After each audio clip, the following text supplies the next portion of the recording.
friends, today we are going to discuss about the Israel, the most conflict land of the world. Israel గురించి మన అందరికీ తెలుసు. ఈ మధ్యలో రెగ్యులర్గా అరబ్ ఇజ్రాయెల్ ప్యాక్ట్కి సంబంధించి కావచ్చు, లేదంటే మన ఇండియాకు చైనాకి అగెన్స్ట్గా జరుగుతున్న యుద్ధంలో మనకు హెల్ప్ చేయడం కావచ్చు. మన ఇండియా కూడా చాలా ఫ్రెండ్లీ కంట్రీ. ఇది ఎందుకు ఫ్రెండ్లీ కంట్రీ, లేదంటే వరల్డ్ ఇది ఎందుకు conflict land, most conflict land అనేది మనం ఒకసారి చూద్దాం. ఇజ్రాయెల్లో ఎవరుంటారు, ఎందుకు కాన్ఫ్లిక్ట్ అయింది, దాని తర్వాత పర్యవసనాలు ఏంటి, అసలు ఇదంతా ఎట్లా స్టార్ట్ అయింది. ఇజ్రాయెల్ ఎందుకంటే అరబ్, ఇప్పుడు మనం రీసెంట్గా ఇజ్రాయెల్ అరబ్ ప్యాక్ట్ని కూడా అబ్రహం ఎకార్డ్ అని అన్నారు. అబ్రహం అంటే ఎవరు అంటే వీళ్ళ పూర్వీకులు.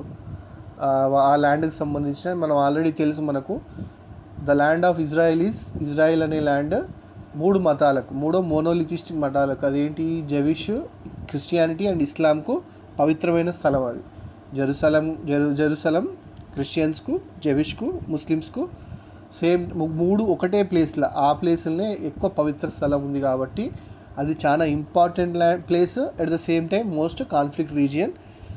ఇది వాళ్ళ జెండా, ఇది ఇజ్రాయెల్ ఫ్లాగ్. ఇది ఆయన మోసెస్, ఇది ఎక్కడి నుంచి వచ్చిండు, మోసెసే కదా వాళ్ళకు. ఇప్పుడు జెవిష్ రిలీజియన్కును క్రిస్టియానిటీకి చేంజ్ ఏంటిదంటే ఒకటే చేంజ్, జీససే మోసెస్ అని క్రిస్టియన్స్ నమ్ముతారు. ఇంకా మోసెస్ రాలేదు, మెస్సయా రాలేదు, మనకు Messiah is going to come, ఇంకా రాలేదు, ఆయన ఫ్యూచర్లో వస్తాడు అని జెవిష్ నమ్ముతాడు. That is the only basic difference. చిన్న చిన్న డిఫరెన్సెస్ చాలా ఉంటాయి, బట్ మేజర్ డిఫరెన్స్ మాత్రం అదే. ఇది ఇజ్రాయెల్ ఎక్కడ లొకేట్ అయ్యి ఉంది, మనం చెప్పినాం కదా మిడిల్ ఈస్ట్ కంట్రీ అని. ఇది ఒక మిడిల్ ఈస్ట్ కంట్రీ. రీసెంట్గా జరిగిన అరబ్ ఇజ్రాయెల్ ప్యాక్ట్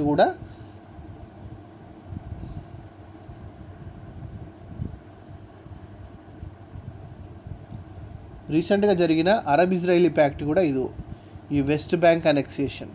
అంటే ఇది ఇజ్రాయెల్ మొత్తం, ఈ వెస్ట్ బ్యాంకులో మన జెవిష్ సెటిల్మెంట్స్ ఉన్నాయి, ఇది ఆక్యుపై చేసుకుంటా అని బెంజమిన్ నెతన్యాహు వాళ్ళ ఇజ్రాయెల్ ప్రధానమంత్రి ప్రామిస్ చేసిండు ఎలక్షన్స్లో. బట్ ఏమైపోయిందంటే ఇప్పుడు ఇజ్రాయెల్ అరబ్ ప్యాక్ట్తోని ఈ వెస్ట్ బ్యాంక్ అనెక్సేషన్ అనేది ఆపేసి దాన్ని డెమోక్రటిక్ ప్రాసెస్లకు తీసుకొస్తా అని చెప్పి ప్రామిస్ చేసిండు వాళ్ళకంటే. ఆ ప్యాక్ట్లో భాగంగా ఆ ప్రామిస్ చేసిండు. దీని బౌండరీస్ ఏంటి, మెడిటరేనియన్ సీ ఒకవైపు, సీ తరపున Mediterranean, Egypt, Jordan, Syria, Lebanon, ఇవి దీని బార్డర్ కంట్రీస్. ఇది ఏర్పడ్డ దగ్గర నుంచి, అంటే ఎప్పుడైతే 1947లో ఇది ఏర్పడ్డదో అప్పటి నుంచి ఆల్మోస్ట్ ఇజ్రాయెల్ను లెబనాన్ ప్యాక్ట్ అయ్యే వరకు, జోర్డాన్ ప్యాక్ట్ అయ్యే వరకు ఎప్పటికీ దీంతో గొడవలే, ఎప్పటికీ దీనికి కాన్ఫ్లిక్ట్సే జరిగినాయి. ఎందుకు జరిగినాయి, ఏం జరిగింది, ఆ కాన్ఫ్లిక్ట్స్లో ఎట్లా ఇజ్రాయెల్ ఇంకా సర్వైవ్ అయింది ఒకసారి చూద్దాం. ఎందుకు అంటే దీని పక్కకున్న కంట్రీస్ ఆల్మోస్ట్ అన్నీ ఇస్లామిక్ కంట్రీసే. నార్త్ ఆఫ్రికా కావచ్చు, టర్కీ కావచ్చు, సిరియా కావచ్చు, జోర్డాన్ కావచ్చు, ఈజిప్ట్ కావచ్చు, మిడిల్ ఈస్టర్న్ అరబ్ కంట్రీస్ కావచ్చు, ఇవన్నీ అందులో ఒక చిన్న పార్ట్ లెక్క ఉంటుంది ఈ country. Small country in the middle east, about size of new Jersey సైజులో ఉంటుంది. పాపులేషన్ వచ్చేసి మన హైదరాబాద్ పాపులేషన్ అంతా ఉంటుంది, అరౌండ్ 1 crore ఆ పాపులేషన్ ఉంటుంది. But technical point of view, technology పరంగా one of the most sophisticated, అంటే టెక్నాలజీ పరంగా ఎడ్యుకేషన్ పాయింట్ ఆఫ్ వ్యూలో ఆల్మోస్ట్ అందరూ హయ్యర్ ఎడ్యుకేషన్ క్వాలిఫై ఉంటారు. ఇక్కడ 100కు 99 మెంబర్స్ అనుకోండి highly qualified, highly eligible. Nobel prizes కూడా హైయెస్ట్ ఇక్కడ నుంచే వస్తాయి. ఒకసారి చూద్దాం దీని హిస్టరీ ఏంటిదో. Why we are discussing it now, ఎందుకు డిస్కస్ చేస్తున్నాం, మనం చెప్పుకున్నాం కదా ఇప్పుడే అరబ్ ఇజ్రాయెల్ ప్యాక్ట్ అయినాక కూడా అన్ని కంట్రీస్ దృష్టి దీని మీదకి పోయింది. కొన్ని కంట్రీస్ సపోర్ట్ చేసినాయి, కొన్ని కంట్రీస్ అపోజ్ చేసినాయి. ఇండియా లాంటి కంట్రీ సపోర్ట్ చేసింది, ఎందుకంటే అక్కడ పీస్ ఉంటుంది కాబట్టి. ఇండియాకు యునైటెడ్ అరబ్ ఎమిరేట్స్, ఇజ్రాయెల్ రెండు ఫ్రెండ్లీ నేషన్సే కాబట్టి ఎట్లాగో సపోర్ట్ చేస్తుంది. ఇంకా చైనా కూడా సపోర్ట్ చేసింది, ఎందుకంటే అరబ్ కంట్రీస్ మార్కెట్ పరంగా, టెక్నాలజీ షేరింగ్ పరంగా ఇజ్రాయెల్ వాళ్ళకి ఇంపార్టెంట్ కాబట్టి చైనా కూడా పెద్దగా అపోజ్ చేయలేదు, సపోర్ట్ చేసింది. అపోజ్ చేసిన కంట్రీస్ ఏంటి, కొన్ని ఇస్లామిక్ కంట్రీస్, టర్కీ కానీ, పాకిస్తాన్ ఈవెన్ ఇమ్రాన్ ఖాన్ కూడా అక్కడికి పోయినప్పుడు, మన సౌదీకి పోయినప్పుడు కూడా మొన్న డిస్కషన్లో అరబ్ కంట్రీస్ యాక్సెప్ట్ చేసినాయి, కానీ మేము చేయలేవు, ఎందుకంటే కాశ్మీర్ ఉన్న పాకిస్తాన్ మాకు ఒకటే సేమ్. పలస్తీన్ కనుక ఇజ్రాయెల్లో పార్ట్ అని మేము యాక్సెప్ట్ చేస్తే కనుక ఇజ్రాయెల్ యాజ్ ఎ కంట్రీగా మేము గుర్తిస్తే, అంటే కొన్ని కంట్రీస్ ఈవెన్ అరబ్ కంట్రీస్ కూడా మొన్నటిదాకా అసలు ఇజ్రాయెల్ ఒక దేశం ఉన్నట్టే గుర్తించలేదు. కొన్ని అప్పుడప్పుడు వాళ్ళ అవసరాలను బట్టి ఈజిప్ట్ కావచ్చు, సిరియా కావచ్చు, వాళ్ళ అవసరాలను బట్టి కొన్ని ప్యాక్స్ చేసుకొని దీన్ని గుర్తించింది. అరబ్ కంట్రీస్లో అంటే ముస్లిం కంట్రీస్లో దీన్ని ఫస్ట్ గుర్తించిన కంట్రీ ఏదైనా ఉంది అంటే అది టర్కీనే. 1949లోనే గుర్తించింది. ఇప్పుడు టర్కీయే దీన్ని ఎక్కువ అపోజ్ చేస్తుంది. ఎందుకు? ఇస్లామిక్ వరల్డ్ మీద లీడర్షిప్ కోసం. ఎందుకంటే ఇప్పుడు ఇస్లామిక్ వరల్డ్ మీద లీడర్షిప్ ఎవరిది ఉంది? అరబ్ కంట్రీస్ది ఉంది. ఆ లీడర్షిప్ షిఫ్ట్ కోసం ఎర్లియర్ ఒటోమన్ ఎంపైర్ ఇస్లామిక్ వరల్డ్కు ఖలీఫా అని ఉండేది. ఇప్పుడు సేమ్ మళ్ళీ అదే రిపీట్ చేయాలని చెప్పి టర్కీ కావాలనుకుంటుంది. కాబట్టి వాళ్ళ పొలిటికల్ రీజన్స్ కోసం ఈ డెసిషన్ను అపోజ్ చేస్తుంది.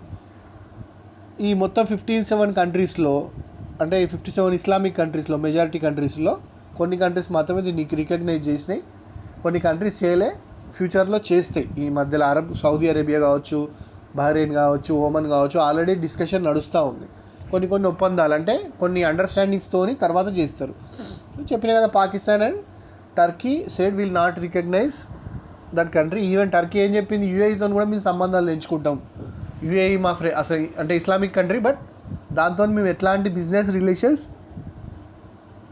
మెయింటైన్ చేయము, ఈవెన్ వాళ్ళ దగ్గర నుంచి ఎంబసీ కూడా తీసేస్తామని చెప్పింది. The area is a war zone for many years and still continuous.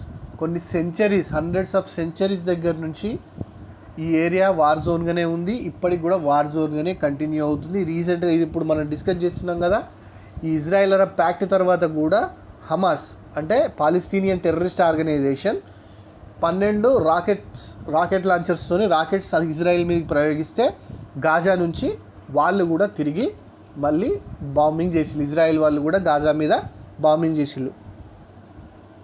మనం రెగ్యులర్గా చూస్తుంటాం కదా, pray for Syria, pray for Gaza, pray for Palestine అని చెప్పి బాంబింగ్ చేస్తున్నారని చిన్న పిల్లల ఫొటోస్ పెట్టి ఇట్లా అవుతుంది అని చెప్పి. ఇది ఆ ప్లేసే. Early history of Israel. అసలు ఇజ్రాయెల్ అనేది ఎక్కడి నుంచి వచ్చింది, టర్మ్ ఎక్కడి నుంచి వచ్చింది, ఎప్పుడు పుట్టింది అనేది చూద్దాం. ఇప్పుడు మన ఇండియన్ సివిలైజేషన్ నుంచి వచ్చింది, వేదిక్ సివిలైజేషన్ కంటే ముందు ఇండస్ వ్యాలీ సివిలైజేషన్ నుంచి ఇండియా అనేది వచ్చింది. సేమ్ ఇజ్రాయెల్ అనేది ఎక్కడి నుంచి వచ్చిందో కూడా చూద్దాం. మనం చూసినాం కదా already, Israel is a very small country. ఇది ఎక్కడి నుంచి వస్తుంది? ఇజ్రాయెల్ అనేది హీబ్రూ బైబుల్. హీబ్రూ అనేది వీళ్ళ లాంగ్వేజ్. ఎట్లయితే మన వేదాస్ సాంస్క్రిట్లో ఉంటాయో, ఎర్లీ బైబిల్ హీబ్రూలో ఉంటుంది. తర్వాత దాన్ని చాలా ట్రాన్స్లేషన్స్ జరిగినాయి చాలా భాషలలో, బట్ ఎర్లీ హీబ్రూ బైబిల్లో ఉంటుంది. Traced back to Abraham, who is considered as a father of 3 religions. నేను చెప్పిన కదా already, Abraham is considered as a father of 3 religions, Islam, Christianity and జెవిష్. Abraham descendants were thought to be enslaved by Egyptians. మనకు తెలుసు story పరంగా కూడా, అంటే religious పరంగా కూడా ఒక స్టోరీ ఉంటుంది. మోసెస్ ఈజిప్షియన్ రాజ్యం నుంచి అక్కడ కరువు వల్ల ఇటు ఇజ్రాయెల్కు తరలివస్తాడు. అంటే ఇటు వాళ్ళ ప్రజలందరినీ తీసుకొని అక్కడ ఏమైనా లాభం ఉంటుందని చెప్పి వలస వస్తారు. Egyptian 100 countries before settling in Canaan, which is modern day Israel. అంటే కెనాన్ అనే ప్లేస్కి వస్తాడో అది ఇప్పుడు ఇజ్రాయెల్గా పిలువబడుతుంది.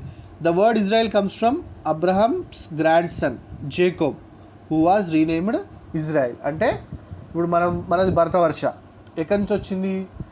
భరతుడు అనే రాజు నుంచి మనం భరతవర్షం, అంటే భరతునికి సంబంధించిన డిసెండెంట్స్ కాబట్టి మనం భరతవర్ష, అంటే భరతుని వారసులం మనం అందరం కాబట్టి భరతవర్ష అని అంటారు. సేమ్ ఇక్కడ కూడా Abraham's grand son Jacob, who was renamed as Israel. Israel descendants కాబట్టి ఆ ప్లేస్కు ఇజ్రాయెల్ అనే పేరు వచ్చింది. King David ruled around 1000 BC. 1000 BC అంటే అప్పుడు ఈ కింగ్ డేవిడ్ అనేట ఆయనే రూల్ చేసినట్టు. And his son Solomon in 931, అంటే 931 BC. బీసీ అంటే ఇక్కడ చూడండి 1000 నుంచి 931కి వచ్చింది. మీకు తెలుసు కదా, ఈ బీసీ బిఫోర్ క్రైస్ట్ ఏమవుతుందంటే తగ్గుతూ వస్తూ ఉంటాయి ఇయర్స్. ఇప్పుడు మనకు చంద్రగుప్తుని తర్వాత అశోకుడు వస్తాడు, కానీ మనకు చంద్రగుప్తుని ఇయరే ఎక్కువ అనిపిస్తుంది. 300లో ఉంటాడు, అశోకుడు దాని తర్వాత ఉంటాడు, 200లో ఉంటాడు. ఇది డిసెండెంట్ అవ్వకుండా వస్తూ ఉంటుంది. Built first holy temple in ancient Jerusalem. Later it is divided into two. Israel నార్త్లో ఈ కింగ్డమ్ ఏమైంది తర్వాత రెండుగా విభజించబడ్డది. Israel in the north and Judah in the south. 722లో రాజ్యాలు చేంజ్ అవుతూ ఉంటాయి కదా, అందరూ ఎప్పటికి ఒకరి చేతుల్లోనే ఉండవు కదా. 722 BCలో Assyrians destroyed the northern kingdom of Israel. Assyrians అనే రాజ్యాలు వీళ్ళ నార్థన్ కింగ్డమ్ అంటే ఇజ్రాయెల్, సౌత్ జోడా కదా, నార్త్ ఇజ్రాయెల్ను డెమాలిష్ చేసినాయి, డెస్ట్రాయ్ చేసినాయి. 568 BC బేబిలోనియన్స్ అంటే ఎవరు అంటే ప్రజెంట్ డే ఇరాన్లో ఉన్న వాళ్ళను అంతకుముందు బేబిలోనియన్స్ అనేది conquered Jerusalem and destroyed first temple ఏదైతే కట్టిల్లో దాన్ని డెస్ట్రాయ్ చేసిళ్ళు వీళ్ళు Babylonians, which was replaced by second temple. అంటే ఒకసారి డెస్ట్రాయ్ చేసినాక మళ్ళీ తిరిగి వాళ్ళు స్వాధీనం చేసుకొని 1516 BCలో మళ్ళీ అక్కడ టెంపుల్ అనేది కన్స్ట్రక్ట్ చేసిళ్ళు, హోలీ టెంపుల్ అనేది కన్స్ట్రక్ట్ చేసిళ్ళు. దీని తర్వాత అన్ని సివిలైజేషన్స్, పర్షియన్ సివిలైజేషన్ అంటే present day Iran, Greek civilization, Roman empire, Arabs అంటే ఇస్లాం పుట్టిన తర్వాత, ఫటిమీడ్స్, సెజ్లుక్ టర్క్స్ అంటే ఎవరు, ఇప్పుడున్న టర్కీ. అసలైతే టర్కీ అనేవాళ్ళు ఎవరు వారసులు, వాళ్ళు మంగోలియన్ వారసులు కాబట్టి వాళ్ళను సెల్జుక్ టర్క్స్ అంటారు. క్రూసైడర్స్ అంటే క్రిస్టియన్స్ క్రాస్ వేసుకొని వచ్చే వాళ్ళను క్రూసైడర్స్ అంటారు. ఇప్పుడు మీకు తెలుసు కదా క్రూసైడ్ అండ్ జిహాద్ వార్స్. ఈ మన కాన్స్టాంటినోపుల్ రీసెంట్గా మన హజియా సోఫియా అప్పుడు కూడా విన్నాం కదా, అది చర్చ్ నుంచి మళ్ళీ మాస్క్ నుంచి మ్యూజియంగా అట్లా కన్వర్ట్ అయిందని చెప్పి. క్రూసైడర్స్ ఇస్లాం మతం మధ్యలో క్రిస్టియానిటీ మధ్యలో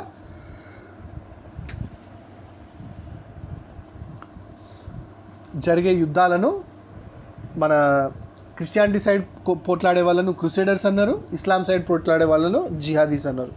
తర్వాత ఈజిప్షియన్ మమ్లూక్స్ అనేవాళ్ళు, వాళ్ళ రాజ్యం దీన్ని ఆక్యుపై చేసుకున్న తర్వాత ఇస్లామిస్ అంటే ముస్లిం ఎంపైర్ దాన్ని తర్వాత ఈ ప్లేస్ను ఆక్యుపై చేసుకున్న. అంటే చూడండి దాని ఎంత ఇంపార్టెన్స్ ఉందో, అంతమంది ఆక్యుపై చేసుకున్నారు కాబట్టి దాని ఇంపార్టెన్స్ అనేది పెరిగింది. ఒక్కొక్క టైంలో ఒక్కొక్కరిని రిప్రజెంట్ చేసింది, అది కల్చరల్గా పొలిటికల్గా రిప్రజెంట్ చేసేసరికి ఏమవుతుంది, మల్టిపుల్ ప్లేసెస్ మల్టిపుల్ ఐడియాలజీస్కి అది హెడ్ క్వార్టర్స్ లెక్క ఎస్టాబ్లిష్ అయింది. అందుకే ఇంత కాన్ఫ్లిక్ట్. మళ్ళీ ఒకసారి మోడర్న్ వరల్డ్కి వద్దాం. Balfour declaration. ఈ బాల్ఫర్ అనే ఈ 1517 నుంచి 1917 CE అంటే common era. Israel along with much of Middle East was ruled by Ottoman empire తెలుసు కదా మీకు, టర్కీ హెడ్ క్వార్టర్స్గా ఉన్నదాన్ని ఒటోమన్ ఎంపైర్ అంటారు. ఇది ఎప్పుడు కొలాప్స్ అయిపోయింది, 1918లో ఫస్ట్ వరల్డ్ వార్లో బ్రిటిష్ అంటే అలీడ్ ఫోర్సెస్తో ఓడిపోయి కొలాప్స్ అయిపోయిన తర్వాత రిపబ్లిక్ ఆఫ్ టర్కీ అనేది ఏర్పడ్డది. అప్పుడు ఏమైపోయింది, ఈ British foreign secretary Arthur James Balfour అనేట ఆయనే supporting the establishment of Jewish homeland in Palestine. ఈ పాలస్తీన్ అనే ప్లేస్లో జెవిష్ హోమ్ల్యాండ్ కోసం ఆయనే అప్రూవ్ చేసిండు అన్నట్టు. అంటే ఇది ఎందుకు మన జెవిష్ హోమ్ల్యాండ్ అనేది పాలస్తీన్ అనే ప్లేస్లో అప్రూవ్ చేసిండు, కానీ వాళ్ళు ఒప్పుకోలేదు. ఎవరు, ఇది ఏ ప్లేస్లో ఉండే ఇప్పుడున్న ఈ వీళ్ళు ఆక్యుపై చేసుకున్న ప్లేస్ ఒటోమన్ ఎంపైర్ది ఇజ్రాయెల్, పాలస్తీన్ అండ్ జోర్డాన్ చూసినాం కదా మన ఇజ్రాయెల్ నేబరింగ్ కంట్రీ. అది ఇది ఎప్పుడు ఓకే అయింది, Balfour declaration and British mandate over Palestine were approved by League of Nations. ఈ లీగ్ ఆఫ్ నేషన్స్ అంటే ఏంటిది అంటే ఇప్పుడు UN ఉంది కదా, యునైటెడ్ నేషన్స్. సేమ్ అంతకుముందు అంటే సెకండ్ వరల్డ్ వార్ కంటే ముందు లీగ్ ఆఫ్ నేషన్స్ అనేది దాన్ని, ఇప్పుడు UN అంతకుముందు లీగ్ ఆఫ్ నేషన్స్ ఉంది. సెకండ్ వరల్డ్ వార్ అయ్యేసరికి ఇది ఫెయిల్ అయిందని చెప్పి కొత్త ఆర్గనైజేషన్ UNగా ఫామ్ చేస్తారు 1992లో. చెప్పిన కదా అరబ్స్ అపోజ్ చేస్తారని, న్యాచురల్లీ అపోజ్ చేయడం, ఎందుకంటే వాళ్ళ ప్లేస్లో కొత్త వాళ్ళు అంటే బయట నుంచి వచ్చిన వాళ్ళకి ప్లేస్ ఇస్తున్నారు కాబట్టి వాళ్ళు అపోజ్ చేస్తున్నారు. అరబ్స్ ఆర్గ్యుమెంట్ ఏంటిది, ఇది మాది, మేము ఆక్యుపై చేసుకున్నాం, ఒక 400-500 ఇయర్సా 1000 ఇయర్స్ నుంచి మేమే ఉంటున్నాం, ఇస్లామిక్ ఆక్యుపేషన్లో ఉంది ఇది కాబట్టి ఇది మాది అనేది వాళ్ళ వాదన. జెవిష్ వాదన ఏంటిది, అసలైతే ఫస్ట్ మా మతం పుట్టింది ఇక్కడ, మాకు చాలా పవిత్రమైన ప్లేస్, ఇది మా హోమ్ ల్యాండ్, ఇక్కడే మాకు ఇవ్వాలి ల్యాండ్, ఇదే మాది, వాళ్ళు మొత్తం మమ్మల్ని ఇబ్బంది పెట్టిళ్ళు. ఇజ్రాయెల్ ఎప్పుడు ఫామ్ అయింది, 1947 ఆఫ్టర్ వరల్డ్ వార్ 2. ఇది ఎందుకు ఫామ్ అయిందంటే ఇంపార్టెంట్ రీజన్ ఏంటిది మనకు తెలుసు. సెకండ్ వరల్డ్ వార్లో హిట్లర్ జెవిష్ ఒక 60 lakhs జెవిష్ను హోలోకాస్ట్ అనేది గ్యాస్ ఛాంబర్స్ అనండి, అంటే రూమ్లో వేసి గ్యాస్ ఇచ్చి పెట్టి చంపడం, కొన్ని లక్షల మందిని చంపిండు జెవిష్ను. చంపేసరికి ఏమైంది, అంతకుముందు నుంచి అంటే ఆల్మోస్ట్ 2000 ఇయర్స్ నుంచి స్టార్ట్ అయ్యాయి. అంటే క్రిస్టియానిటీ స్టార్ట్ అయినప్పటి నుంచే వీళ్ళ మీద దాడులు స్టార్ట్ అయినాయి. అప్పటి నుంచి మొదలు పెడితే వీళ్ళ మీద కంటిన్యూస్గా దాడులు అవుతా వచ్చేసరికి వీళ్ళు డిఫరెంట్ పార్ట్స్లో సెటిల్ అయ్యారు. యూరోప్లో కొంతమంది, మిడిల్ ఈస్ట్ కంట్రీస్లో సరే కొంతమంది ఉన్నారు, అక్కడనే సెటిల్ అయ్యారు. దాని తర్వాత ఇండియాలో చాలామంది వచ్చిళ్ళు. ఒక ఇంపార్టెంట్ ఇష్యూ ఏంటంటే వరల్డ్ మొత్తంలో జెవిష్ ఎక్కడికి పోయినా వాళ్ళ మీద అటాక్స్ జరిగినాయి. ఓన్లీ కంట్రీ వాళ్ళ మీద అటాక్స్ జరగలేదు, వాళ్ళకి రెస్పెక్ట్ ఇచ్చిన కంట్రీ ఏదైనా ఉందంటే అది ఇండియా మాత్రమే. ఇండియాలో మాత్రమే వీళ్ళ మీద అటాక్స్ జరగలేదు. అందుకే ఇండియా అంటే వాళ్ళకి అంత ఇష్టం. మన ఇండియా పార్టిసిపేట్ చేసిన ప్రతి వార్లా ఇజ్రాయెల్ మనకు హెల్ప్ చేసింది, డైరెక్ట్గానా ఇండైరెక్ట్గానా. వెపన్స్ ఇచ్చా, ఈవెన్ మన సర్జికల్ స్ట్రైక్స్ చేసినాం కదా, ఎయిర్ స్ట్రైక్స్ చేసినాం కదా, దానికి సంబంధించిన వెపనరీ స్పైస్ బాంబ్స్ అంటే లేజర్ గైడెడ్ మిసైల్స్ కావచ్చు, డ్రోన్స్ కావచ్చు, డ్రోన్ టెక్నాలజీ కావచ్చు, ఈవెన్ చైనా స్టాండప్తోని ఉన్నప్పుడు కూడా మనకు చాలా వెపనరీ అనేది వాళ్ళు సప్లై చేసి. అందుకే మేము వరల్డ్లో ఎక్కడికి పోయినా కూడా మమ్మల్ని ఇబ్బంది పెడుతున్నారు. మాకంటూ ఒక హోమ్ల్యాండ్ ఉంటే మాకు ఈ ఇబ్బందులన్నీ ఉండవు కదా, మా దేశంలో మేము ఉంటాం, మా బాధలేమో మేము పడతామని చెప్పేసి వీళ్ళు అనుకున్నారు. కాన్ఫ్లిక్ట్ బిట్వీన్ జెవిష్ అండ్ అరబ్స్, ఇది ఇంపార్టెంట్. ఇది మన మోడర్న్ డే హిస్టరీ. అంటే ఇప్పుడు అవుతున్నది, ఇప్పుడు మనకు తెలిసింది. ఒక లాస్ట్ సెకండ్ వరల్డ్ వార్ తర్వాత మనం దాన్ని మోడర్న్ హిస్టరీగా కన్సిడర్ చేయొచ్చు. అంటే కొంతవరకు ప్రజెంట్ డే కండిషన్సే ఆల్మోస్ట్ అక్కడ కూడా ప్రివేల్ అయి ఉంటుంది. జెవిష్, juice and Muslim considered Jerusalem as sacred. ఎందుకు సాక్రెడ్? మక్కా మదీనా తర్వాత థర్డ్ మోస్ట్ ఇంపార్టెంట్ మసీద్ అల్ అక్సా మసీద్ అనేది ఈ జెరూసలేంలో ఉంటుంది. క్రిస్టియన్స్ ఏం బిలీవ్ చేస్తారు? అక్కడ జీసస్ పుట్టిండని. ఇజ్రాయెల్ ఏం బిలీవ్ చేస్తుంది? మా మతం ఇక్కడనే పుట్టిందని. కాబట్టి ఆడ ఇంపార్టెంట్ అనుకుంటారు. ఇక్కడ ఏమేమి ఉన్నాయి? Temple Mount which includes holy cities of Al Aqsa, నేను చెప్పిన కదా అల్ అక్సా మసీద్, the Western Wall, the Dome of Rock and more. ఇవి గాజా. ఈ కాన్ఫ్లిక్ట్ దేని మీద ఉంది? ఏ ప్లేసెస్లో కాన్ఫ్లిక్ట్ ఉంది? Gaza strips. గాజా స్ట్రిప్ అంటే నేను చూపిస్తే ఇప్పుడు మ్యాప్లో ఒకసారి చూడండి మీరు మామూలుగా. Gaza strip, a piece of land between Egypt and modern day Israel. Golan Heights, a rocky plateau between Syria and Israel. చెప్పిన కదా బార్డర్ కంట్రీస్ అన్నిటితో గొడవ ఉన్నాయని చెప్పి. వెస్ట్ బ్యాంక్, ఇది చాలా ఇంపార్టెంట్. ఇది ఎప్పటికి ఉన్న కాన్ఫ్లిక్ట్ ప్లేస్. నేను చూపిస్తాను మ్యాప్లో మీకు. ఇగో ఇది గాజా స్ట్రిప్. ఇది ఈ సన్న ప్లేస్, ఇది గాజా స్ట్రిప్స్. ఈజిప్ట్తోనైనా వార్లో దీన్ని ఆక్యుపై చేసుకున్నారు. 6 డే వార్ 1967లో దీన్ని ఆక్యుపై చేసుకున్నారు. వెస్ట్ బ్యాంక్ నేను చెప్పిన కదా ఆల్రెడీ, ఇది మోస్ట్ ఇప్పుడు కూడా కాన్ఫ్లిక్టే ఉంది, ఇంకా అది క్లియర్ కాలేదు. ఇగో మౌంట్ గోలాన్ హైట్స్ సిరియాతోని.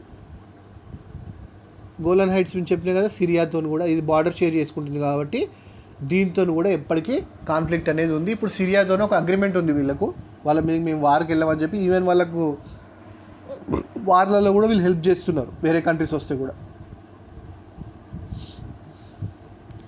జియోనిజం మనం వింటుంటాం ఎప్పటికీ, జైనిస్ట్ మూమెంట్ అని, జియోనిజం అని. అంటే ఏంటిది అంటే మత ఆధారిత విప్లవం, అంటే రిలీజియస్ రెవల్యూషన్. మనం తెలుసు కదా, మన ఇరాన్లో ఇస్లామిక్ రెవల్యూషన్ 1979లో వచ్చింది. రీసెంట్గా 2010లో అరబ్ స్ప్రింగ్ వచ్చింది. ఆ రెవల్యూషన్, ఇదొక రెవల్యూషన్ పేరు జియోనిజం. అంటే మత ఆధారిత నేషనలిజం, రిలీజియస్ ఐడెంటిటీ ఉండి ఒక కంట్రీ కావాలని కోరుకునే మూమెంట్ను, అంటే జెవిష్ కోరుకునే మూమెంట్ను దీన్ని జియోనిజం అని అన్నారు. 1920 సెంచరీస్లో ఇది అనేది అయింది. ఎప్పుడు? ఓటోమన్ ఎంపైర్ వీక్ అయిన కాంచి. ఒట్టోమన్ ఎంపైర్ వీక్ అయినప్పుడు ఆటోమేటిక్గా రెవల్యూషన్ ఎప్పుడు పెరుగుతుంది? ఎప్పుడైతే కింగ్ వీక్ అవుతాడో, అక్కడ పాలసీస్ వీక్ అవుతాయో, అప్పుడు ఇబ్బందులలో ఉన్నప్పుడు. ఈ 1920 సెంచరీలో రిలీజియస్ మీటింగ్స్ ఆర్గనైజ్ చేసుకున్నారు జెవిష్. ఎక్కడ? మొత్తం యూరోప్లో కానీ ఇండియాలో కానీ అన్ని ప్లేసెస్లో చేసుకొని ఏం చెప్పి వీళ్ళు, మనకంటూ ఒక హోమ్ల్యాండ్ ఉండాలి, మన ల్యాండ్కు మనం వెళ్ళాలి. వీళ్ళు జెవిష్ ఒకటి ఏంటిదంటే వీళ్ళు చాలా intelligent people, most successful people in the world. Most అంటే మోస్ట్. మనం సాఫ్ట్వేర్లో ఇండియన్స్ ఎంత సక్సెస్ఫుల్లో, హార్డ్వేర్లో వీళ్ళు అంత successful. Technology point of view, అగ్రికల్చర్లో కూడా అసలు వీళ్ళ దగ్గర వర్షాలే పడవు. West coast side 2 centimetres rain పడుతుంది, బట్ వీళ్ళు still fruits and vegetables Arab కంట్రీస్కును యూరోప్కి ఎక్స్పోర్ట్ చేస్తారు. అంత ఇంటెలిజెన్స్. ఇప్పుడున్న డ్రిప్ ఇరిగేషన్ కావచ్చు, అన్నీ ఆల్మోస్ట్ అన్నీ మనం చూసే పాలీ హౌజులు కావచ్చు, ఏవైనా కూడా ఇప్పుడున్న అగ్రికల్చర్లో ఉన్న టెక్నాలజీ, డ్రోన్స్ కావచ్చు, అన్నీ వాళ్ళ దగ్గర, అన్నీ వాళ్ళవే అవన్నీ. అంత ఇంటెలిజెంట్ పీపుల్ వాళ్ళు ఏమనుకున్నారు, మేము సక్సెస్ఫుల్ అవుతున్నాం కానీ మాకంటూ హోమ్ల్యాండ్ లేకపోయేసరికి ఇంకొకరు మమ్మల్ని ఇబ్బంది పెడితే మేము ఇబ్బంది పడాల్సి వస్తుంది అని చెప్పి అది స్టార్ట్ అయింది. జెవిష్ ఇమిగ్రేటెడ్ అంటే అక్కడ నుంచి వాళ్ళ హోలీ ల్యాండ్కు ఇమిగ్రేట్ అయ్యారు వరల్డ్లో ఉన్న అన్ని ప్లేసెస్ నుంచి. 1883 అఫీషియల్ ఫిగర్స్ ఇవి, అబ్సల్యూట్ కాదు. ఎప్పుడు కానీ సోషల్ సైన్సెస్లో అబ్సల్యూట్ స్టాటిస్టిక్స్ అనేది ఉండదు, అప్రాక్సిమేట్ ఫిగర్స్. 1883 1903లో 35,000 జెవిష్ వచ్చిళ్ళు. 1904 to 1914 40,000 జెవిష్ వాళ్ళ హోలీ ల్యాండ్ కంటే పాలస్తీనాకు అయ్యిళ్ళు. ఎందుకు, ఓటోమన్ ఎంపైర్ 1980s నుంచే వీక్ కావడం స్టార్ట్ అయింది. ఆ రీజన్తోనే వీళ్ళు మళ్ళీ అక్కడ ల్యాండ్ క్లెయిమ్ చేసుకునేడానికి వాళ్ళు అక్కడి నుంచి ఇటు వచ్చిళ్ళు. Immigration from Europe after Hitler genocide called Israel. Holocaust మనం ఇప్పుడే చెప్పుకున్నాం కదా ఆల్రెడీ. హోలోకాస్ట్ అంటే గ్యాస్ ఛాంబర్స్, వీళ్ళని చంపడం, క్రూరంగా హింసించడం. వీళ్ళు మనల్ని టేక్ ఓవర్ చేస్తారు జర్మనీని. వీళ్ళు చాలా ఇంటెలిజెంట్ పీపుల్, బిజినెస్లో వీళ్ళు చాలా సక్సెస్ఫుల్ అని జర్మనిక్ నేషనలిజం అంటే నాజిజం అనేది కొత్తగా క్రియేట్ చేసి దీనికి అగెనిస్ట్గా అది చేసి ఇజ్రాయెల్ ఇండిపెండెన్స్ మనకు తెలుసుగా 1947లో సెకండ్ వరల్డ్ వార్ తర్వాత వచ్చింది. ఆల్మోస్ట్ అప్పుడే ఇండియా కూడా ఇండిపెండెన్స్ వచ్చింది. UN అప్రూవ్ చేసింది ఈ ప్లాన్ను. జెవిష్ను అరబ్ స్టేట్ 2 అంటే అక్కడ పాలస్తీన్ ల్యాండ్ను, జోర్డాన్ పాలస్తీన్ ఇజ్రాయెల్ ల్యాండ్ను 2 భాగాలుగా విభజిస్తున్నాం మేము. ఒక ల్యాండ్, ఒక సగమేమో ఇజ్రాయెల్కు, ఒక సగమేమో పాలస్తీనాకు అని చెప్పి డిసైడ్ చేసిళ్ళు. అది అరబ్ కంట్రీస్ ఒప్పుకోలేదు, బట్ స్టిల్ మన ఇజ్రాయెల్ అక్కడ స్టిక్ అయింది. దాని తర్వాత చాలా వార్స్ కూడా జరిగినాయి, చూద్దాం మనం. On May 1948 declared independence state with David Ben Gurion as prime minister. 1948 మేలో ఈయనను ఇండిపెండెంట్ కంట్రీగా ఒక ప్రైమ్ మినిస్టర్తో David Ben Gurion as a prime మినిస్టర్గా డిక్లేర్ చేసిళ్ళు. Israel wars after world war 2 నేను చెప్పినా కదా ఇది మోస్ట్ కాన్ఫ్లిక్ట్ రీజియన్ అని. వాళ్ళకి యుద్ధం అంటే డైలీ ఆట, ఎప్పటికీ రాకెట్స్ దాని మీద కంట్రీ మీద పడుతూనే ఉంటాయి, దాన్ని వాళ్ళు ఆపుతూనే ఉంటారు. వాళ్ళ టెక్నాలజీ ఎంత అదంటే మైన్యూట్ చిన్న వెపన్ ఎవరన్నా వాళ్ళ మీద వేసినా కూడా దాన్ని రికగ్నైజ్ చేసి డిస్ట్రాయ్ చేస్తారు వాళ్ళు, అంత లేటెస్ట్ టెక్నాలజీ. 1948 అంటే వీళ్ళు ఇండిపెండెంట్ కంట్రీగా గుర్తించగానే అరబ్ ఇజ్రాయెల్ వార్ అయింది. ఈ అరబ్ ఇజ్రాయెల్ వార్లో ఆల్మోస్ట్ అన్ని అరబ్ కంట్రీస్ అన్నీ దీంట్లో పార్టిసిపేట్ చేస్తే వీళ్ళు దాన్ని ఓడించారు. డకోటా అనే పదం వింటాం కదా మనం ఎప్పటికీ, డకోటా అని. ఆ డకోటా అనే పేరు ఈ వార్ నుంచే వచ్చింది. ఇజ్రాయెల్ దగ్గర అప్పుడు వెపన్స్ ఉండవు ఎక్కువ. మన అరబ్ కంట్రీస్ అప్పుడే బ్రిటిష్ ఆక్యుపేషన్ ఉంటుంది కాబట్టి వాళ్ళు ట్రైన్డ్ ఆర్మీ ఉంటుంది, బట్ స్టిల్ ఇజ్రాయెల్ గెలుస్తుంది. ఎట్లా అంటే ఆ డకోటా వెపన్ యూజ్ చేసి. డకోటా వెపన్ అంటే ఏంటిదంటే ఆ సౌండ్ బాగా చేస్తుంది, మన డెస్ట్రాయ్ ఎక్కువ చేయదు. బట్ వాళ్ళు ఏం చేసిల్లంటే టెక్నికల్గా కొండల మధ్యలో పెట్టి ఆ పేల్చిళ్ళు. ఇప్పుడు మనం ఏదైనా చిన్న ఉల్లిగడ్డ బాంబో ఏదైనా బాంబు ఉందనుకోండి, చిన్నది కుక్కచేరు బాంబో, మీరు క్లోజ్డ్ మన కుండ కింద పెట్టో డ్రమ్ములో వేసిళ్ళు అనుకోండి, సౌండ్ 10 times ఎక్కువ వస్తుంది. వీళ్ళు కూడా కొండల మధ్యలో స్ట్రాటజీగా పెట్టి పేల్చేసరికి పెద్ద పెద్ద సౌండ్స్ వచ్చి వాళ్ళు అరబ్ సైడ్ వాళ్ళు ఏమనుకున్నారంటే వీళ్ళ దగ్గర చాలా పెద్ద వెపనరీ ఉందనుకోండి, వాళ్ళు వెనకడిగేసింది. ఇంకొకటి ఏంటంటే వీళ్ళ ఫ్లైట్స్ ఉంటాయి కదా, దాంట్లో వెపనరీ లేదు. అంటే సెకండ్ వరల్డ్ వార్ తర్వాత ఆర్మ్డ్ క్రైసిస్ కూడా వచ్చింది, అంటే ఆర్మమెంట్, ఆ వెపన్స్ కానీ ఆ మిసైల్స్ కానీ అవి లేకపోయేసరికి ఏం చేసి వీళ్ళు మన సోడా సీసాలు ఉంటాయి కదా, అవి గాల్లో ఎగురుతూ ఆ ఏరోప్లేన్ నుంచి కిందికి ఇసిరేస్తే ఏమవుతుంది, అది పలిగి పెద్ద పెద్ద శబ్దాలు అయ్యి ఆ సీసావక్కలు కూర్చునేసరికి వాళ్ళు ఎక్కువ భయపడ్డారు. మన అరబ్ సైనికులు ఎవరైతే ఉంటారో వాళ్ళు అయ్యో ఇదేమో అవుతుంది, పెద్దదేదో అవుతుంది, ఆ సౌండ్స్కు ఆ డిస్ట్రక్షన్కు భయపడి వాళ్ళు పారిపోతారు. అట్లా వీళ్ళు గెలుస్తారు. సూయిజ్ క్రైసిస్, మనకు సూయిజ్ కెనాల్ తెలుసు కదా, ఈజిప్ట్ది. గమాల్ అబ్దుల్ నసీర్, ఈజిప్ట్. మన నెహ్రూ సమకాలీకుడు, మన నానాల్యాండ్ మూమెంట్ తెలుసు కదా మీకు అందరికీ, దాంట్లో ఈక్వల్ షేర్ గమాల్ అబ్దుల్ నసీర్. ఈయనే మన ఈజిప్ట్ హెడ్ ఉండే అప్పుడు చాలా progressive leader, one of the famous leaders of Egypt. వరల్డ్లో కూడా చాలా ఇన్ఫ్లుయెన్స్ ఉండే నెహ్రూ ఆ టైంలో. నెహ్రూవియన్ పాలసీస్ థర్డ్ వరల్డ్ కంట్రీస్కి అందరికీ వీళ్ళు రిప్రజెంటేటివ్స్. ఈ గమాల్ అబ్దుల్ నసీర్ కానీ, నెహ్రూ కానీ, టిటో కానీ, యుగస్లేవియా టిటో కానీ, వీళ్ళందరూ రిప్రజెంటేటివ్స్. ఈయన ఏం చేసిండంటే నేషనలైజేషన్, ఆ సూయిజ్ కెనాల్ను నేషనలైజ్ చేసిండు. అంటే బ్రిటిష్ను, ఫ్రెంచ్ అక్కడి నుంచి మన సూయిజ్ కెనాల్ నుంచే యూరోప్ నుంచి మొత్తం బిజినెస్ అంతా ఆ రూట్నే జరిగేసరికి వాటిని ఆపడానికి ఈయన నేషనలైజ్ చేసిండు అంటే ఈజిప్ట్ పర్మిషన్ లేకుండా ఎట్లాంటి వెహికల్స్ కానీ షిప్స్ కానీ సామాన్ వేసుకొని అంటే ట్రాన్స్పోర్ట్ చేసుకొని దాని నుంచి పోకపోయేసరికి బ్రిటిష్, ఫ్రెంచ్, ఇజ్రాయెల్ కలిసి వీళ్ళ మీద యుద్ధం ప్రకటించి వీళ్ళని ఓడించి మళ్ళీ సూయజ్ కెనాల్ను ప్రైవేట్ చేసినాయి. ఈ గమాల్ అబ్దుల్ నసీరియా ఫస్ట్ ఫిదాయిన్స్ అనే టర్మినర్ ఎప్పుడన్నా. ఫిదాయిన్స్ అంటే ఈ సూసైడ్ బాంబర్స్ అంటాం కదా మనం. సూసైడ్ బాంబర్స్ను ఫస్ట్ కనిపెట్టిందే ఈయన, ఫిదాయిన్స్. గుర్తుంచుకోండి. 6 Day వార్. ఈ 6 Day వార్ అనేది చాలా ఇంపార్టెంట్. ఇది 6 Day వార్ అనేది ఇప్పుడున్న మనం ప్రియంప్టివ్ స్ట్రైక్స్ కానీ, ఎయిర్ స్ట్రైక్స్ కానీ, సర్జికల్ స్ట్రైక్స్ కానీ ఇవన్నీ దీంట్లోకెళ్ళే వచ్చినాయి. ఇజ్రాయిల్ అగెనెస్ట్గా Gaza, Sinai, West Bank, Golan Heights occupy చేసుకున్నారు ఈ వార్లోనే. ఈ వార్లో ఎవరెవరు వీళ్ళతో పోటీ పడ్డారు? ఈజిప్ట్, సిరియా, జోర్డాన్, లెబనాన్, వీళ్ళ చుట్టూ ఉన్న కంట్రీస్ అన్నీ వీళ్ళ మీద ఒకటేసారి యుద్ధం ప్రకటిస్తే వీళ్ళు ఏం చేస్తారంటే, రేపటి నుంచి మేము వార్ చేస్తాం మీ మీద అంటే ముందు రోజు వెళ్ళి వాళ్ళ మొత్తం ఎయిర్ బేస్ని మొత్తం, ఈజిప్ట్ ఎయిర్ బేస్ని మొత్తం డిస్ట్రాయ్ చేస్తారు. మీరు చూడండి, ఎప్పుడైనా ఇంట్రెస్టింగ్ ఉంటుంది ఈ వీడియోస్. దీని గురించి కూడా మనం నెక్స్ట్ చెప్పుకుందాం, వార్ గురించి కూడా.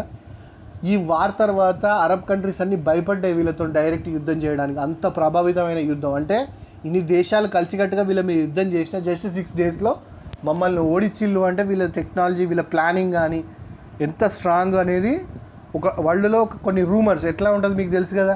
రూమర్స్ ఎట్లా స్ప్రెడ్ అవుతాయో, చిన్న ఇంత అయితే పెద్దగా అవుతుంది అది. వీళ్ళు ఇంతంత చేస్తే అది మొత్తం వాళ్ళు ఏం చెప్పుకున్నారు, చిల్వలు పలవలు చేసి చెప్పుకొని అది చాలా ఒక థ్రెట్ లెక్క అరబ్ వరల్డ్ కనిపించింది. అందుకే వాళ్ళతో డైరెక్ట్ వార్ చేయలేమని డిసైడ్ అయ్యి PLO అనే ఆర్గనైజేషన్ ఎస్టాబ్లిష్ చేసుకున్నారు. PLO అంటే ఏంటిది? పాలెస్తీనియన్ లిబరేషన్ ఆర్గనైజేషన్. దాని హెడ్ ఎవరు? యాసిర్ అరాఫత్. దాన్ని ఎస్టాబ్లిష్ చేసుకొని హమాస్, హెజ్బుల్లా లాంటి టెర్రరిస్ట్ ఆర్గనైజేషన్ ఎంకరేజ్ చేస్తూ వీళ్ళ మీదకి యుద్ధం చేయడం. అంటే యుద్ధం అంటే సెమీ వార్, డైరెక్ట్ మొత్తం ఫుల్ ఫ్లెడ్జ్డ్ వార్ కాదు. ఎందుకంటే ఫుల్ ఫ్లెడ్జ్డ్ వార్లో వాళ్ళతో గెలవలేమని తెలుసుకొని సెమీ వార్, పాకిస్తాన్ మన మీద ఎట్లయితే చేస్తుందో సేమ్ వీళ్ళు కూడా అట్నే చేసిళ్ళు. యోమ్ కిప్పర్ వార్ 1973లో Egypt, Syria launched air strikes. వీళ్ళ మీద ఎయిర్ స్ట్రైక్స్ లాంచ్ చేసింది ఈజిప్ట్ కానీ, సిరియా కానీ. లాంచ్ చేసేసరికి ఏమైంది, ఈజిప్ట్ కూడా మన ఇజ్రాయెల్ కూడా సేమ్గా రియాక్ట్ అయింది. ఇది ఎక్కడ చేసిళ్ళు వీళ్ళు? హోలీడే రోజు, వాళ్ళ పవిత్రమైన దినం రోజు హోలీ ల్యాండ్ మీద వీళ్ళు స్ట్రైక్ చేసిళ్ళు. స్ట్రైక్ చేసేసరికి కోపంగా ఇజ్రాయెల్ కూడా సేమ్ అమౌంట్ ఆఫ్ వాళ్ళకు తిరిగి ఇచ్చిళ్ళు. లెబనాన్ వార్ తర్వాత ఇక్కడ మనం గుర్తుంచుకోవాల్సింది ఏంటిదంటే 1979 నుంచి మనకు ఈజిప్ట్ కానీ, లెబనాన్ కానీ ఈ కంట్రీస్ వాటితోనే అగ్రిమెంట్కి వచ్చినాయి. 80sలో ఆ అగ్రిమెంట్స్ ఫైనలైజ్ అయినాయి. ఏంటి? ఇజ్రాయెల్ని ఒక దేశంగా గుర్తిస్తూ స్ట్రాటజిక్ పార్ట్నర్షిప్ వాళ్ళతోని పెట్టుకున్నారు. ఎందుకంటే వాళ్ళతో గెలవలేము, ఇజ్రాయెల్తో గెలవలేమని వాళ్ళు తెలుసుకొని వార్ అనేది ముగించి మా డెవలప్మెంట్కు ఉపయోగపడాలి. ఎందుకంటే కంటిన్యూస్ వార్ ఉండడం వల్ల కూడా ఉపయోగం ఉండదు, డెవలప్మెంట్ అనేది వెనుకకైతుంది. కాబట్టి వాళ్ళు గ్రహించి ఈజిప్టు, లెబనాన్ వాళ్ళతోని అగ్రిమెంట్ చేసుకున్నది. ఇదేంటిది? 1982 Israel invaded Lebanon and ejected PLO. నేను చెప్పిన కదా PLO హెడ్ క్వార్టర్స్ లెబనాన్లో ఉంటే అక్కడ హెజ్బుల్లా టెర్రరిస్ట్ ఉంటారు. వాళ్ళు వీళ్ళకి ఆశ్రయం ఇచ్చేది. చెప్పిన కదా ఇప్పుడు హమాస్ను హెజ్బుల్లా టెర్రరిస్ట్ ఆర్గనైజేషన్. హెజ్బుల్లా ఎవరి ఆధ్వర్యంలో నడుస్తుంది? ఇరాన్ ఆధ్వర్యంలో నడుస్తుంది. మన రీసెంట్గా లెబనాన్లో బీరెట్ బ్లాస్ట్ కూడా చూసినాం కదా. ఆ వెపనరీ మొత్తం ఈ హెజ్బుల్లా టెర్రరిస్ట్ దాచిపెట్టుకున్న అదే అని టాక్. వీళ్ళు డైరెక్ట్లీ ఫండెడ్ బై ఇరాన్. ఈయన ఎప్పుడు చనిపోయిండు? 2004లో చనిపోయిండు. ఈ కొందరు టాక్ ఏంటంటే ఈయనను ఇజ్రాయెల్ విషమిచ్చి చంపింది అనేది కూడా చెప్తారు. ఇది మళ్ళీ ఇంకొకటి ఏంటంటే ఇంపార్టెంట్ విషయం, 1972లో మ్యూనిచ్ ఒలింపిక్స్ అని జరిగినాయి. మ్యూనిచ్ ఒలింపిక్స్ జర్మనీలో జరిగితే అక్కడ ఏమైపోయిందంటే ఈ PLOకి సంబంధించిన 8 టెర్రరిస్ట్ మెంబర్స్ ఒక 9 ఒలింపియన్స్ను చంపిళ్ళు. ఇజ్రాయెల్ తరఫున పార్టిసిపేట్ చేసిన 9 ఒలింపియన్స్ను ఇంక్లూడింగ్ ఏ జర్మన్ పోలీస్ ఆఫీసర్ను చంపిళ్ళు. అది బ్లాక్ సెప్టెంబర్ అని అంటారు దాన్ని. ఈ బ్లాక్ సెప్టెంబర్ వల్ల ఏమైపోయింది? అక్టోబర్ వార్ కావచ్చు, రమదాన్ వార్ అని కూడా అంటారు దాన్ని. బ్లాక్ సెప్టెంబర్ అని అంటారు. దీనివల్ల ఏమైపోయింది అంటే పాలస్తీనియన్కు అప్పటి వరకు కొన్ని సపోర్ట్ చేస్తున్న కంట్రీస్ కూడా వీకెన్ అయిపోయినాయి. ఎందుకంటే మనం స్పోర్ట్స్ మెన్ డైరెక్ట్ అటాక్ ఎవరు చేయరు, ఎందుకంటే వాళ్ళు పీస్ ఏజెంట్స్ అని, లేదంటే న్యూట్రల్ పర్సన్స్, ఫిలిం స్టార్స్ మీద, స్పోర్ట్స్ వాళ్ళ మీద దాడి చేయడం కొంచెం ఇది మంచిది కాదు అని చెప్పేసి వరల్డ్లో ఒక టాక్ ఉంది. దాని తర్వాత వీళ్ళు ఏం చేసి ఇజ్రాయెల్ అగ్రెసివ్గా అటాక్ చేయడం స్టార్ట్ చేసిళ్ళు గాజా మీద, గోలన్ హైట్స్ మీద, వెస్ట్ బ్యాంక్ మీద చేసి కొంత ఆక్యుపై చేసుకుంటూ వచ్చిళ్ళు. ఇప్పుడున్న ప్రజెంట్ పొజిషన్ మనం చూసినాం కదా మొన్న అరబ్ ఇజ్రాయిలీ ప్యాక్ట్. ఇది ఎంతవరకు సక్సెస్ఫుల్ అవుతుందో చూద్దాం. ఇది కంపల్సరీ 100% సక్సెస్ఫుల్ అవుతుందని చెప్పలేం, బట్ సక్సెస్ఫుల్ అయితే బెస్ట్. ఎందుకు అంటే అది అరబ్ కంట్రీస్ కూడా చాలా మంచిది ఇజ్రాయెల్తో రిలేషన్. ఒకటి వార్ ఉండదు, కాన్ఫ్లిక్ట్స్ అనేవి తొలగిపోతాయి ఆ రీజియన్లో, టెర్రరిజం ఉండదు.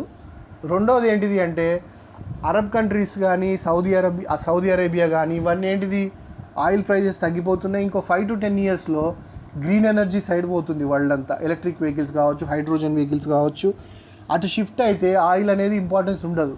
అప్పుడు వీళ్ళు ఆల్టర్నేటివ్ ఎకానమీ సైడ్ చూసుకోవాలి. కాబట్టి వీళ్ళ ఎడ్యుకేషన్ స్టాండర్డ్స్ కూడా చాలా తక్కువ. కాబట్టి ఇజ్రాయెల్ లాంటి టెక్నికల్లీ హైలీ డెవలప్డ్ కంట్రీతో కొలాబరేట్ అయితే కనుక నాలెడ్జ్ షేరింగ్ కూడా ఉంటుంది, ఇంకా మల్టిపుల్ సైడ్ డెవలప్మెంట్స్ కూడా ఉంటుంది. మనకు నచ్చినా నచ్చకపోయినా ఇజ్రాయెల్ అనేది one of the most important country. దాని రోల్ తీసేయలేము. అది ఉన్న దాని సైజుకు, దాని ఇంపాక్ట్ ఆన్ ద వరల్డ్కు చాలా డిఫరెన్స్ ఉంటుంది. నా విషయం ఏంటంటే రిలీజియస్ టర్మ్స్లో ఒక్కొక్కరికి ఒక్కొక్క ఒపీనియన్ ఉండొచ్చు, బట్ నా ఒపీనియన్ అయితే ఇండియా ఇజ్రాయెల్ లెక్క కావాలి. ఎందుకు అంటే టెక్నాలజీ పాయింట్ ఆఫ్ వ్యూ దాన్ని మించిన కంట్రీ వరల్డ్లో ఏది లేదు.